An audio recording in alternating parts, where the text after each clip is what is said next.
Hey everyone, Jamie here, wanting to do a quick video about, in the short term, influencing what unfolds next in our lives with our intentional thoughts and feelings. And I don't know if it was Abraham Hicks that called it pre-paving first. There's several terms for it, but I'll just stick with pre-paving.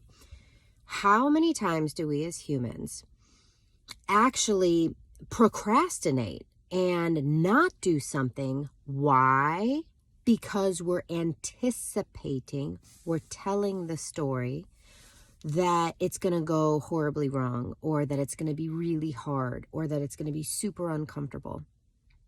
How many times do we actually interfere and cause all this resistance because we are dwelling on the most undesirable outcome? It is literally the opposite of what we want to do as conscious creators, as deliberate creators who know that we have an effect and an impact on what happens next by what we are thinking and what we are believing and what we are feeling to be true, what energy we are in. The most important thing we can do in those moments is focus on the outcome we actually want, not the outcome we don't want, not the outcome that we're dreading, not the outcome that we're afraid is going to happen. The most powerful, potent thing that we can do is focus on the outcome we actually desire. But that's not what we do, right? Like a lot of the times when we're just running on autopilot and we're just living life not intentionally, what we do, and I did this morning, I was actually in the middle of a breathwork session, and my intention for my breathwork was something along the lines of, I quickly and easily release what feels heavy or hard. Okay, so it's very obvious why it showed up. Then what showed up in the middle of my breathwork session was me almost anticipating the argument I'm going to have when I call our optometrist office to try and get my son in to practice putting contacts in again. Literally in the breathwork session, I realized I was practicing what I would say and how I would be firm and have boundaries if they tried to tell me, well, it's been too long, or the contacts have expired, or something like this. I was anticipating all the ways it could go wrong, and I was getting myself worked up. This was me literally making up a story in my head and then having a huge emotional reaction to this story I made up in my head.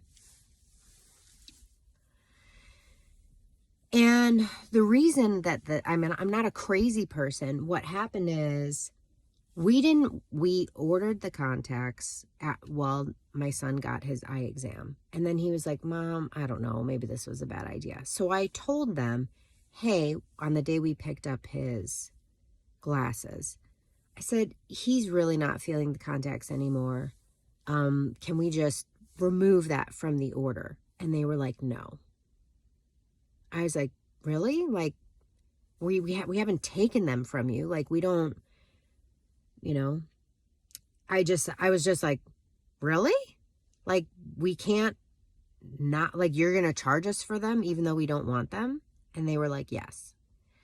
That is why all of a sudden, so I'm not crazy, but that is why I have this energy about that office now. I have this energy of, oh, like, they don't care. And they certainly aren't about customer service, and they are going to nickel and dime you.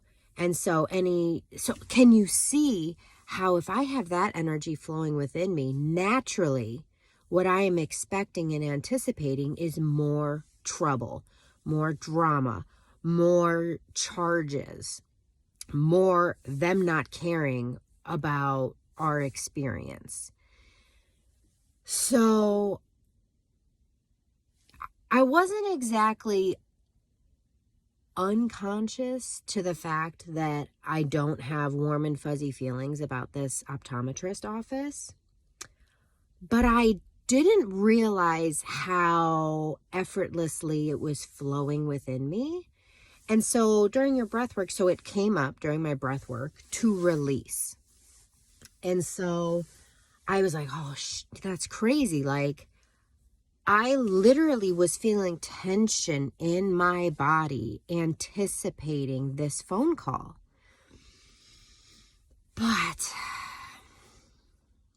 I'm just grateful because also what came with it was what I already know to be true, which is, whoa, like, way to expect the worst. How about we turn that frown upside down? How about we release all of that and let's wipe the slate clean? Because the truth is, in that moment, I could have said more. I could have argued more. I could have asked to see a manager. I could have stood my ground and said, no, I don't want these. Yeah, I could have made an argument for why that's ridiculous. And no, I do not want you to charge me. Remove it. And if you're not going to remove it, talk to me.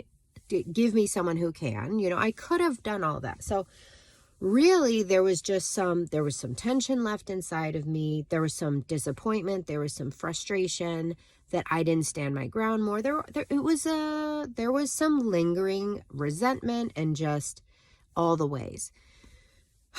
So I did just kind of, okay, I'm deciding to release that. It happened. And that did not have to impact what happens next.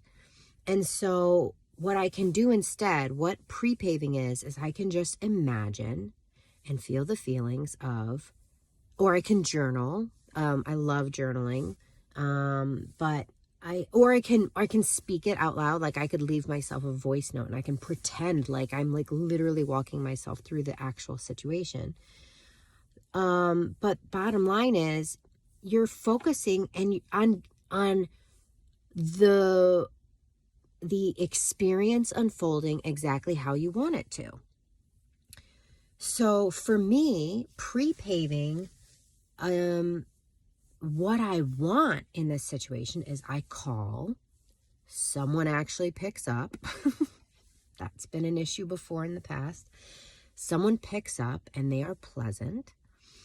And I say, hi there, you guys have contacts at your office, and my son has been there once. We've tried once to do the contact thing, and he didn't quite get it that first time. So we're looking to schedule another appointment where he comes in and he tries to get the contacts, get the contact. It's actually just one for one eye in his eye so that we're able to take them home. When is the earliest that can happen? And they go, oh, of course, yeah, we'd be happy to do. The person who handles that is going to actually be in the office on Wednesday. Is that a day that works for you? And then I go, yes, of course, that would be wonderful. And then we schedule the fucking appointment. And there's no drama. And it's fine.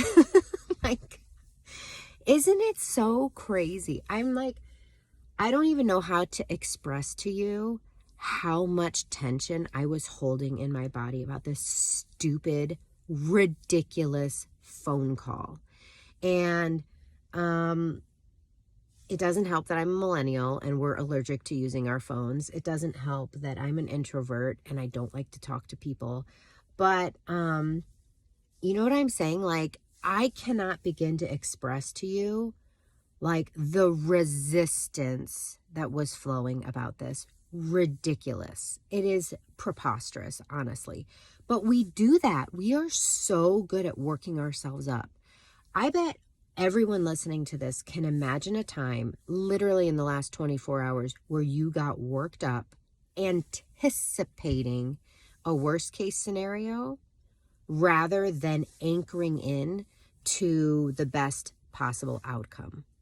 And so this is your invitation to increase your awareness of when you are doing that and flip that switch and say, wait a minute, rather than waste my energy, because I'm using the energy one way or another. I might as well use my energy to focus on the outcome I want rather than the outcome that I'm dreading.